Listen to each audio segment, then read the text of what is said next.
আমাদের লা ইলাহা ইল্লাল্লাহ এবং রাসূল সাল্লাল্লাহু আলাইহি সাল্লামের লা ইলাহা ইল্লাল্লাহ এক ছিল না। আমাদের লা ইলাহা ইল্লাল্লাহ বলে আমাদের রুটি রোজগারের ব্যবস্থা হয়, আমাদের মাথার উপর ফ্যান করে, আমাদের ঘরে এসি চলে, কিন্তু রাসূল সাল্লাল্লাহু আলাইহি সাল্লাম যখন লা ইলাহা ইল্লাল্লাহ দাওয়াত দিলে তখন তাকে হত্যা করার জন্য মানুষ তেড়ে আসলো, তখন তাকে পাথর নিক্ষেপ করতে তেড়ে আসলো, তখন তাকে দেশ ছাড়া করা হলো এবং জেলখানাতে বন্দী করে রাখা হলো। কিন্তু দেখেন সেই লা ইলাহা ইল্লাল্লাহ কিন্তু একই আছে, সেই কোরআন কিন্তু একই আছে।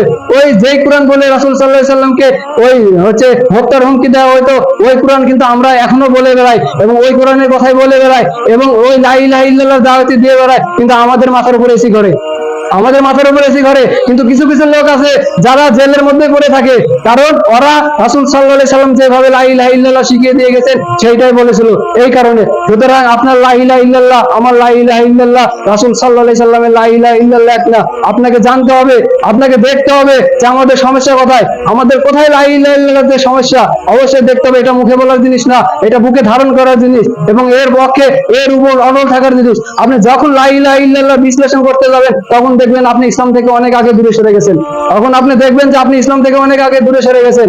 মহান আল্লাহ তাআলা আমাদেরকে সঠিক ইসলাম, সঠিকভাবে লা ইলাহা ইল্লাল্লাহ বুঝার তৌফিক দান করুন। আমিন।